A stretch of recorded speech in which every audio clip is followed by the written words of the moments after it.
So here we are at my grafting table, and my grafting table is set up so, I'm not looking down on things. Things are in front of me, so my neck doesn't bend so badly, and it's ergonomically correct as much as I can get. So, a couple things here. This is the sign material that I collected out there. I've got a whole bunch of them here. Usually I like to do 30 or so at a time.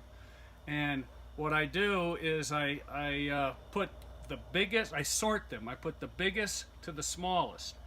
And by biggest, what I'm talking about is this area right here where I'm going to cut it. So some are wider than others. That's a pretty big one.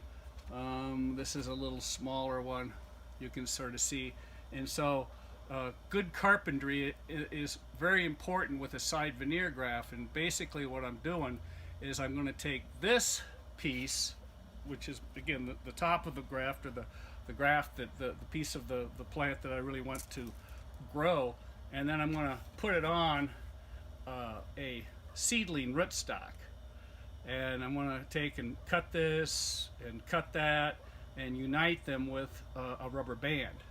And the rubber bands I like to use, you can get these from, I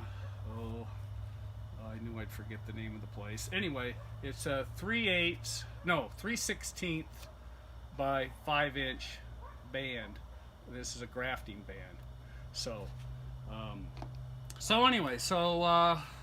these are my rootstocks. And again, why do we do this? Well, we do this because we're taking an individual plant that has the characteristics that we're interested in, because it's dwarf and it's got a pyramidal shape, and we're putting it on a rootstock that we don't know what it's going to do. It's probably going to be tall and kind of bushy, but it's not going to be dwarf. And what we're interested in having is a dwarf plant, as opposed to just a regular pinion, and that's why we're doing this.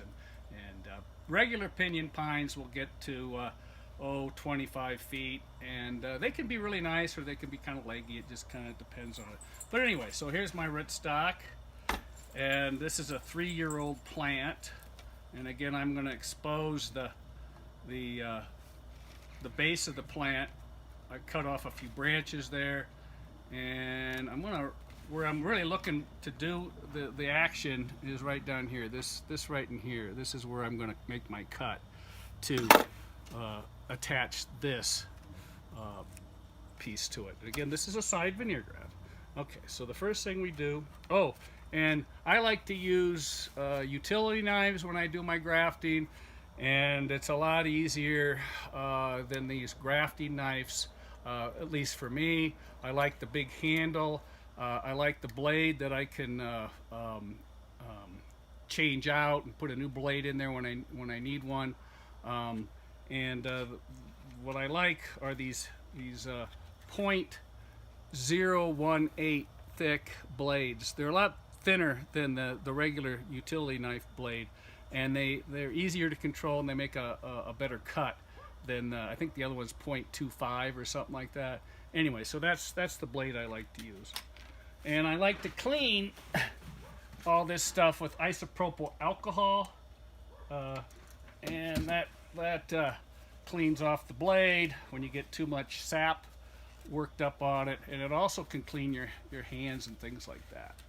So, okay, so let's go ahead. So the first thing I'll do is look at this thing and where I'm going to make my cut, and I think I'll make it right here. And that's a little too long. I don't like it more than an inch. Take off a few more needles.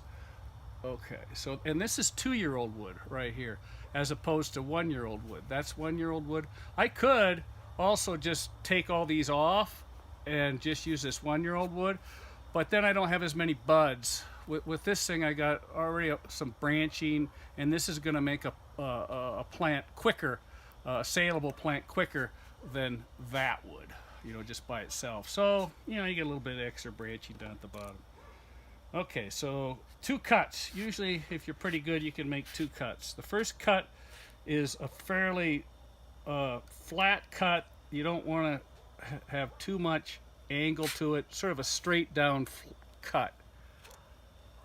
Okay, that's a pretty good cut. And then I got my cambium, the green stuff, and the phloem.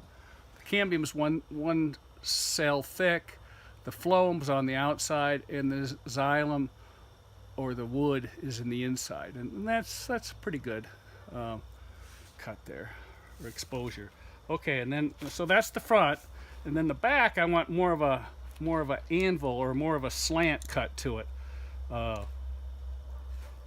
So I want to slant in a little bit. I'm going to sort of push down a little bit on my knife and sort of get more of a, that wasn't that great. And I don't want to do a whole lot of this. I don't want to do what I'm doing here, whittling.